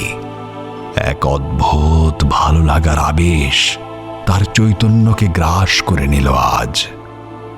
আর এতদিন পরে নিজের রেখে আসা সেই স্থূল জড় শরীরটার জন্যে মন কেমন করে উঠল নিবারণের। ল্যাবরেটরির মধ্যে ঢুকে চুপ করে দাঁড়িয়ে রইল পরমেশ। তাকিয়ে তাকিয়ে দেখতে লাগলো চারপাশ। হাত থেকে ঘড়িটা খুব সন্তর্পণে বাবার টেবিলের ওপর রেখে দিল। এই টেবিলের ওপর ঝুঁকে পড়ে অনেক রাত্রির অবধি তিনি পড়াশোনা করতেন। পরমেশ ছোটবেলায় ঘুম চোখে সেই দৃশ্য দেখেছে কয়েকবার, কিন্তু নিবারণের সেই ছবিটা তার আজও মনে আছে। টেবিলের উল্টো দিকে রাখা চেয়ারটায় বসে পড়ল সে। এই চেয়ারটায় বাবা বসতেন। এই চেয়ারটায় বসলেই মনে হয় বাবা যেন কোল পেতে দিলেন আমার জন্যে। মনে হয় এই চেয়ারে মানুষটার গায়ের ছোঁয়া মিশে আছে প্রকটভাবে। আজও প্রথমটা তেমনই মনে হলো পরমেশের, কিন্তু কয়েক মুহূর্ত কাটতেই অনুভূতিটা আজ কেমন যেন পাল্টে যেতে লাগলো। পরমেশের মনে হলো এই ঘরের বাতাসটা হঠাৎ করেই কেমন যেন বদলে গেল। কি হলো ব্যাপারটা? ঘরের মধ্যে মৃদু বাতাস বইছে মনে হচ্ছে, অথচ বাইরে গাছের পাতারা স্থির। কেমন একটা খুব মৃদু শব্দের স্রোত যেন আসছে মনে হচ্ছে। তারপরেই একটা খুব মৃদু শব্দের স্রোত তার দুই কান দিয়ে মাথার মধ্যে ঢুকে গেল। মাথার মধ্যেটা ফাঁকা হয়ে গেল ক্রমশ, যেন অনেক দিনের বয়ে বেড়ানো বোঝা মাথার মধ্যে থেকে দ্রুত খসে পড়ে যাচ্ছে বাইরের পৃথিবীতে। নিজেকে বড় ভারমুক্ত মনে হলো পরমেশের। বেশ একটা চনমনে ভাব এলো শরীরের মধ্যে, রক্তে অনেক কাজ করার উদ্যম। আর ঠিক তখনই কি এক অদ্ভুত ম্যাজিকে তার সামনের টেবিলের উপরে রাখা বাবার মৃত হাত ঘড়িটা মিহি টিকটিক শব্দে বেঁচে উঠল আবার। সে অতি ক্ষীণ শব্দটা শুনতে পরমেশের কোনো অসুবিধাই হলো না। কৌতূহলী হয়ে ঘড়িটা হাতে তুলে নিল পরমেশ। স্থির দৃষ্টিতে তাকিয়ে রইল ঘড়িটার সাদা ডায়ালের দিকে। আর তখনই ব্যাপারটা চোখে পড়ল তার।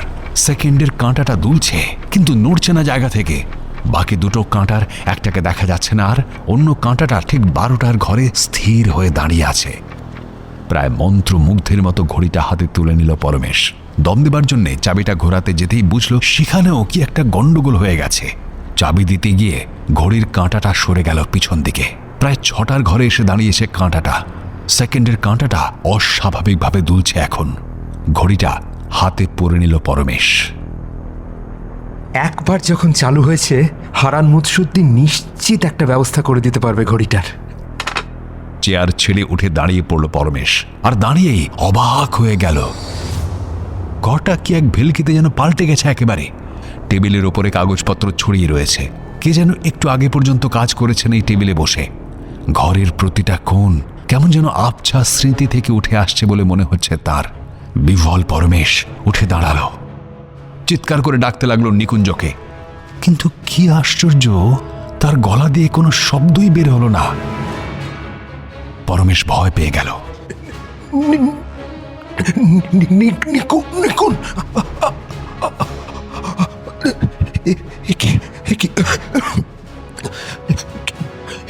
কি হলো? গলা দিয়ে শব্দ বেরোচ্ছে না কেন? হঠাৎ কি হয়ে গেল আমার? শরীরটাও কেমন যেন অসম্ভব হালকা লাগছে। মনে হচ্ছে সারা শরীরটাই হালকা তুলো দিয়ে তৈরি। এক্ষুনি যেন বাতাসের সঙ্গে উড়ে যাব। দ্রুত ঘরের দরজা দিয়ে বাইরে বেরিয়ে এলো পরমেশ। টানা বারান্দা দিয়ে হেঁটে এসে শোবার ঘরের জানালা দিয়ে ঘরের মধ্যে উঁকি মেরে থতমত খেয়ে গেল সে। বিছানার উপরে আড় হয়ে চুল খুলে দিয়ে বই হাতে ও কে শুয়ে আছে? এ তো মঙ্গলা নয়। না, মঙ্গলা তো কোনো মতেই নয়। কিন্তু যাকে দেখছি তা কি করে সম্ভব? গায়ে কাঁটা দিয়ে উঠল পরমেশের। ভয় নয়, রোমাঞ্চে গায়ে কাঁটা দিয়ে উঠল তার। মা গো! তার মা সাড়া দিলেন না, ঘুরলেনই না তার দিকে।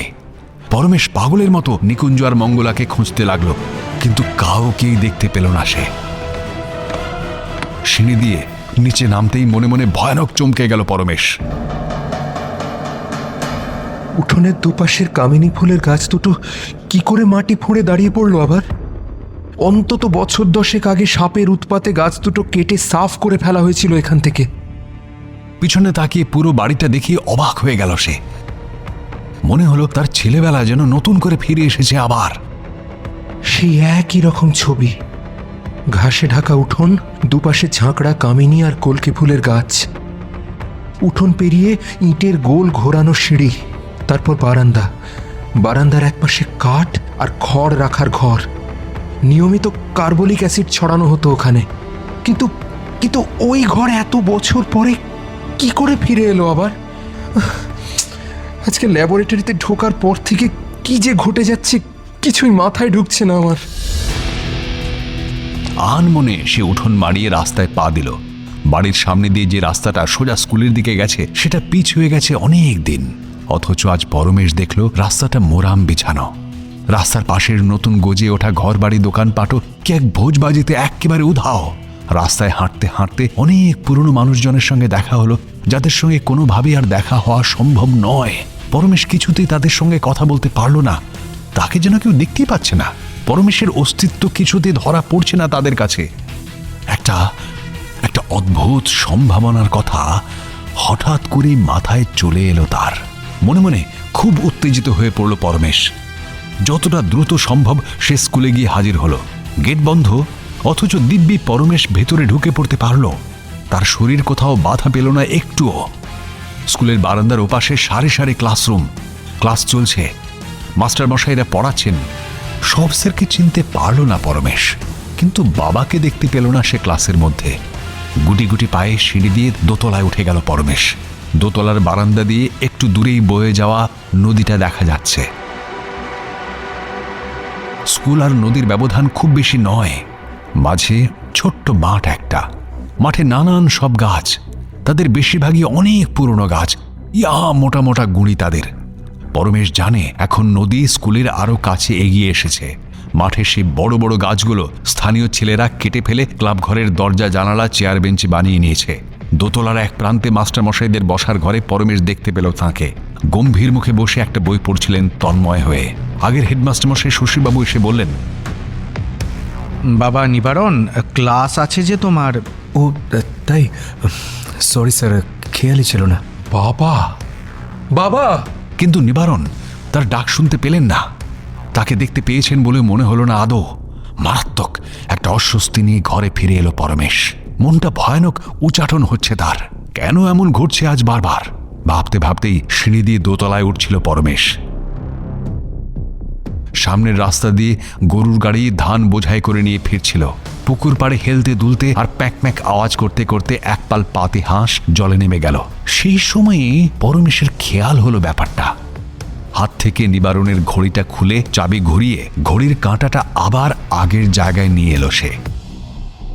মুহূর্তের মধ্যে চারপাশের দৃশ্যপট পাল্টে গিয়ে আগের অবস্থা ফিরে এলো। সেই চেনা ঘর, চেনা বাড়ি, চেনা রাস্তা আর বিজলি আলো। পরমেশের ঠোঁটের কোণে মৃদু একটা হাসির ঝিলিক দেখা গেল। আর তখনই মনে পড়ল তার স্কুলের টিচার্স রুমে টাঙানো ক্যালেন্ডারটার কথা। তখন খেয়াল করেনি, কিন্তু এখন স্পষ্ট বুঝতে পারল পরমেশ ব্যাপারটাকে। স্কুলের টিচার্স রুমে টাঙানো ক্যালেন্ডারটা, ওটা ক্যালেন্ডারটা প্রায় 30 বছর আগের। ইস, এটা তখনই খেয়াল করা উচিত ছিল আমার। মাথাটা আর একটু খেলানো দরকার এবার। মনে হচ্ছে মাথা ঘামানোর সময়টা এবার সত্যিই কাছে চলে এসেছে। এতদিনের অপেক্ষার অজানা কারণ নিশ্চিত এবারে স্বচ্ছ হবে।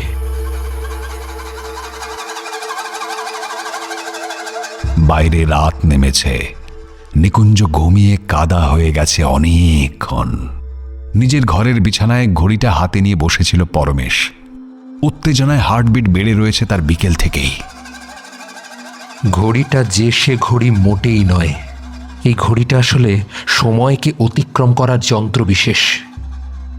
বর্তমানের একটি বিশেষ বিন্দু থেকে অতীতের একটি নির্দিষ্ট বিন্দু এবং ভবিষ্যতের একটি নির্দিষ্ট বিন্দু পর্যন্ত পৌঁছে দিতে পারে এই যন্ত্র।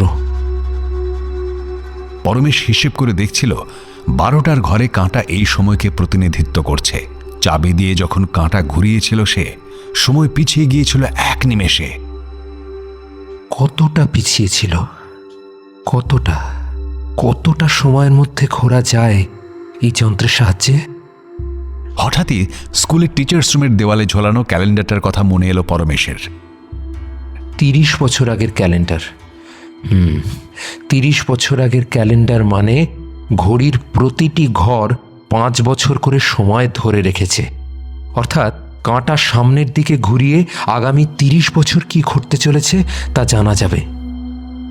তাহলে যে বিপদের কথা বাবা তাঁর ডায়েরিতে লিখে গেছেন আর বলে গেছেন, সেই বিপদে নিজের সর্বস্ব দিয়ে যেন মোকাবিলার জন্য দাঁড়াই, একটু একটুও কার্পণ্য না করে ধ্বংসের হাত থেকে তার প্রিয় বস্তু বাঁচাই, সেই ভয়ঙ্কর ঘটনা আগামী 30 বছরের মধ্যেই ঘটতে চলেছে। কিন্তু বাবার সেই প্রিয় বস্তু কি? মা বাবার খুবই প্রিয় ছিলেন, কিন্তু তিনি আর নেই। আমাকেও বাবা খুবই ভালোবাসতেন। তাহলে কি আমারই কোনো বিপদ আসতে চলেছে?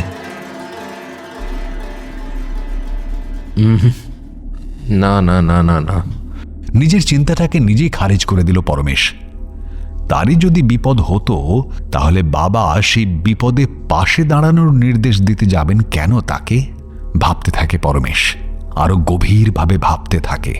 আর তখনই আচম্বিতে উত্তরটা এসে ধাক্কা মারে মাথার মধ্যে। নিজের বোকামিতে নিজেই ভারী লজ্জা পেয়ে যায় পরমেশ। ছি ছি ছি ছি ছি ছি, এই কথাটা অনেক আগেই বোঝা উচিত ছিল আমার। চিরকাল বাবার প্রথম ভালোবাসা ছিল তার স্কুল। স্কুলকে বাবা নিজের প্রথম সন্তান হিসেবেই দেখতেন। আর সংশয় নেই, স্কুলেরই কোনো বিপদের কথাই বাবা বলতে চেয়েছেন। উত্তেজনায় পরমেশের শরীর ঘেমে ওঠে। ঘড়িটা কবজিতে গলিয়ে সেই রাতেই কাউকে কিছু না জানিয়ে ঘরের দরজা খুলে বাইরে বেরোয় পরমেশ। নিচে দিয়ে নেমে সোজা হাঁটতে থাকে স্কুলের দিকে। স্কুলের বন্ধ গেটের সামনে এসে থামে পরমেশ। চাঁদের আলোর স্নিগ্ধ আভা এসে পড়েছে স্কুলের বন্ধ দরজার ওপরে। একটু তফাতেই আপন মনে কুলকুল করে গান গাইতে গাইতে একা একা বয়ে যাচ্ছে জলে ভরা নদীটা। পরমেশ তাকিয়ে দেখছিল নদীটাকে। আগের চেয়ে চওড়া হয়ে গেছে কি নদীটা? নদীর পাড়ে ভাঙনের চিহ্ন, গাছপালা কমে গেছে ভীষণভাবে। কবজিতে আটকানো ঘড়িটার বেল্ট আলগা করে ধীরে ধীরে খুব সন্তর্পণে কাঁটাটাকে সামনের দিকে এগোতে শুরু করে পরমেশ। যতই এগোয় দেখে গ্রামটা ধূসর হয়ে যাচ্ছে। গাছ নেই, পাখি নেই, শুধু কংক্রিটের আগ্রাসন। রোদ্দুর ক্রমশ ভয়ঙ্কর হয়ে যাচ্ছে। জ্যোৎস্না কমনীয় নয়। মানুষের চোখে মুখে কেমন যেন অনাত্মীয় লোভ। বুকের মধ্যে ভয়ানক কষ্ট হতে শুরু করে পরমেশের। সে চাপ চাপ কষ্ট নিয়েই ঘড়ির কাঁটা আরো সামনে এগিয়ে নিয়ে যেতে শুরু করে সে। অনাগত সময় এক লাফের সামনে চলে আসে তার। আর সেই অনাগত সময়ের ছবি দেখে শিউরে ওঠে পরমেশ। গ্রাম জুড়ে যুদ্ধ শুরু হয়েছে লোভী স্বার্থপর মানুষের প্ররোচনায়। সাদা কালোয় যুদ্ধ, জাতে অজাতে, সত্যি মিথ্যে, ছুতোনাতায় লড়াই করে মানুষ মানুষকে নিশ্চিহ্ন করে ফেলছে ক্রমাগত।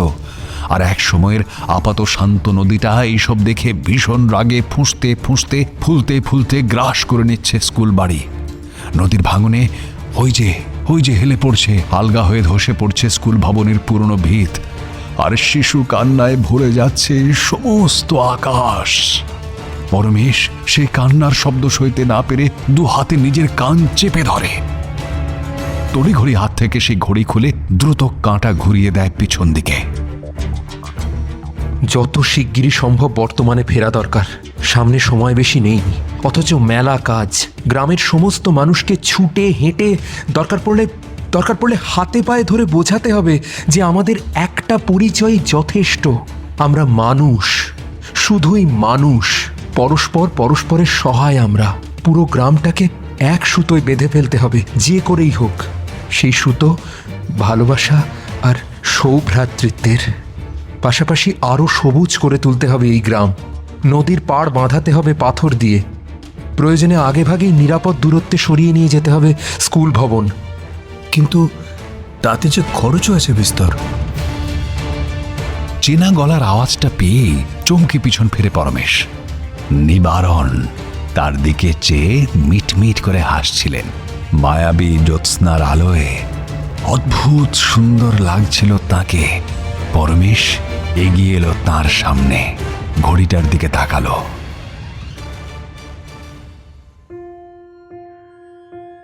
তুমি আমায় দেখতে পাচ্ছ বাবা? পাচ্ছি, দেখছি যে কত বড় হয়ে গেছো তুমি। এখন আমি সময়ের কোন বিন্দুতে আছি বাবা? অতীতে না ভবিষ্যতে? বলতে বলতেই এগিয়ে এসে দুহাত দিয়ে নিবারণকে ছুঁয়ে দেখে পরমেশ।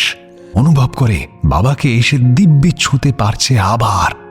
তার বিভল চোখের ওপরে চোখ রেখে স্নিগ্ধ হাসি ছড়িয়ে দিয়ে নিবারণ বলেন, তুমি তুমি বর্তমানেই দাঁড়িয়ে আছো পরমেশ, আমি ফিরে এসেছি। তুমি কি সত্যি আমার সঙ্গে থাকবে এরপর থেকে? নিশ্চয়ই থাকবো। আবার চলে যাবে না তো? কখনো নয়। আচ্ছা, এইমাত্র যা দেখলাম তা কি সত্যি? কি দেখেছো তুমি পরমেশ? এই গ্রামের বিনাশ, ওই স্কুলের অবলুপ্তি, শিশু মৃত্যু, সব সত্যি, আবার সমস্তটাই মিথ্যে। বুঝতে পারলাম না বাবা। দেখো পরমেশ, কাল তার মতন করে ঘটনাক্রম সাজিয়ে রাখে। যা ঘটার সেটা ঘটবেই ধরে নিয়ে বসে থাকলে তার উপরে আর আমাদের নিয়ন্ত্রণ থাকে না। কিন্তু মানুষ ইচ্ছে করলে সেই ঘটনার গতিপথটাকে ঘুরিয়ে দিতে পারে। পারে পারে যদি সত্যি সত্যি তার ভালো কিছু করার ইচ্ছে আর জেদ থাকে। মেয়েকে উপকার করার গর্ব দিয়ে ভবিষ্যৎকে পাল্টে ফেলা মোটেও সহজ কাজ নয়। তোমার কি নিজের উপরে বিশ্বাস আছে পরমেশ, যে প্রয়োজনে বৃহত্তর স্বার্থে নিজের প্রাণ পর্যন্ত তুচ্ছজ্ঞান করার?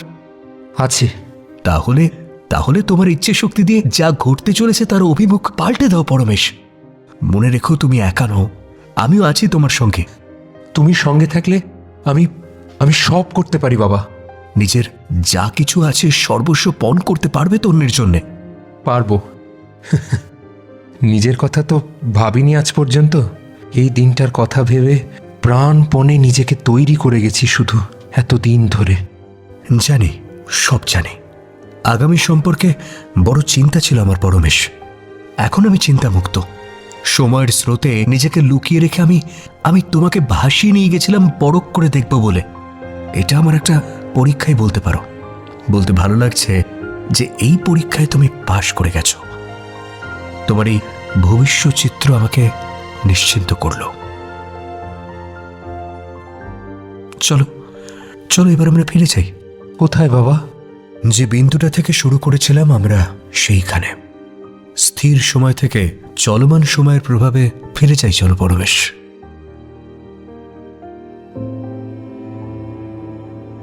পরমেশের যখন ঘুম ভাঙল, বাইরে ঝকমক করছে সকালবেলার রোদ্দুর।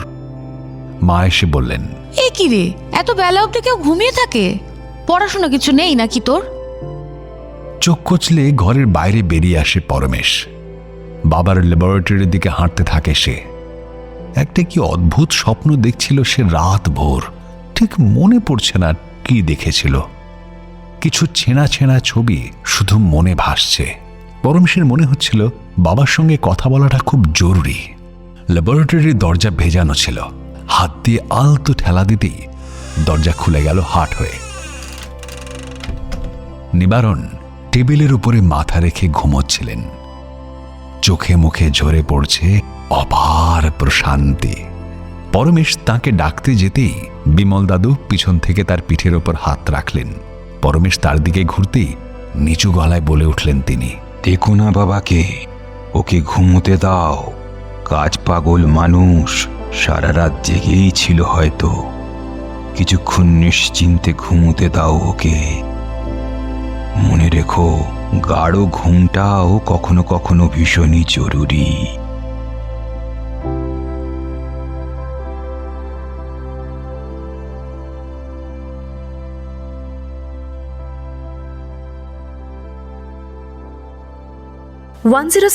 FM রেইনবোর গল্প স্বল্পতে আজ শুনলেন জয়দীপ চক্রবর্তীর লেখা নিবারণ চক্রবর্তীর হাত ঘড়ি।